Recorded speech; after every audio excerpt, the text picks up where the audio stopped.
Postcolonial Ecocriticism provides a thorough overview and insightful analysis of the key issues and debates shaping the intersection of postcolonial and ecological studies.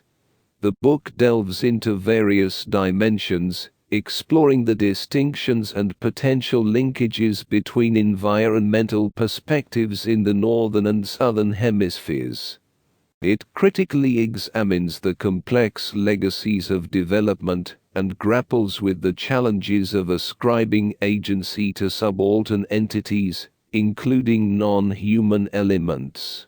One focal point of the discussion is the role of genre, such as the contrast between pastoral and protest literature, in shaping the parameters of the postcolonial and eco/critical imagination.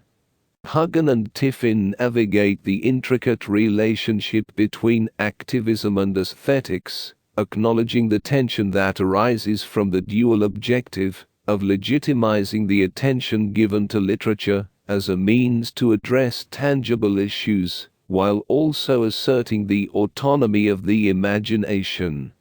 The first section, titled Postcolonialism and the Environment, meticulously elucidates the author's perspective on postcolonial ecocriticism.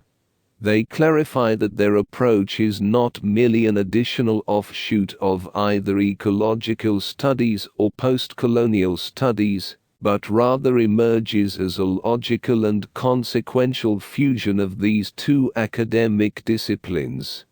Huggan and Tiffin aim to underscore the interconnectedness of ecological and postcolonial concerns, emphasizing their shared intellectual terrain. After extensively citing examples and references from authors who draw parallels between racism and speciesism, and who identify Eurocentric neo-imperialist hegemonic centrism as the underlying principle of the colonial/imperial underpinnings of environmental practices, Huggan and Tiffin delve into the common ground of these concerns. In the first half of the book, they dissect issues of development and entitlement, meticulously examining both the rhetoric and practices surrounding these concepts.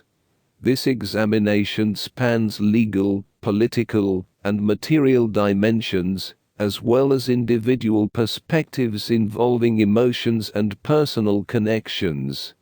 The authors engage in a scholarly critique, emphasizing the neglected intellectual task of scrutinizing how the notion of development functions as an enabling myth of neo-colonialist ideology and a catalyst for commodification.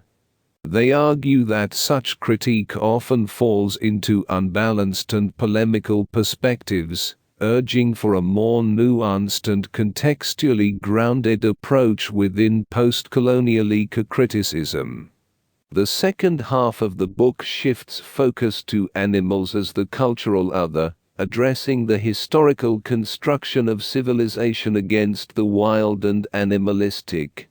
This concentration poses a dual challenge.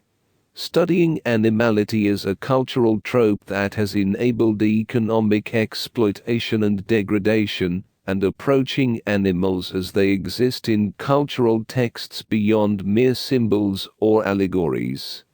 The authors emphasize the imaginative potential of fiction, exploring the tensions between aesthetics, advocacy, and activism. They acknowledge the challenge of whether literature can effectively deal with environmental issues, considering the traditional emphasis on plot, character, and psychological states. Huggan and Tiffin confront this challenge directly, recognizing the potential of fictional literature to contest Western ideologies of development and resolve contradictions in our representation and dealings with the non-human other. The book concludes with a subchapter dedicated to the tensions between aesthetics and activism, emphasizing literature's specific aesthetic properties and its potential to transcend categorizations like protest literature. Huggan and Tiffin argue that postcolonial ecocriticism's task is to contest Western ideologies of development and address the crisis of humanism in the face of environmental challenges. In the final section, the authors explore the idea of an ecocriticism after nature, scrutinizing the crisis of humanism and post-humanist concepts for their potential to deal with modernity and our estrangement from the natural world.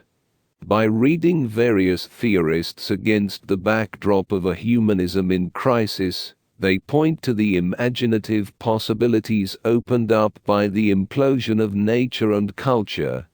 Ultimately, Huggan and Tiffin position postcolonial ecocriticism as a crucial means of thinking beyond the human, acknowledging the diverse approaches within the field, and offering a comprehensive overview that illuminates theoretical fault lines and conflicts.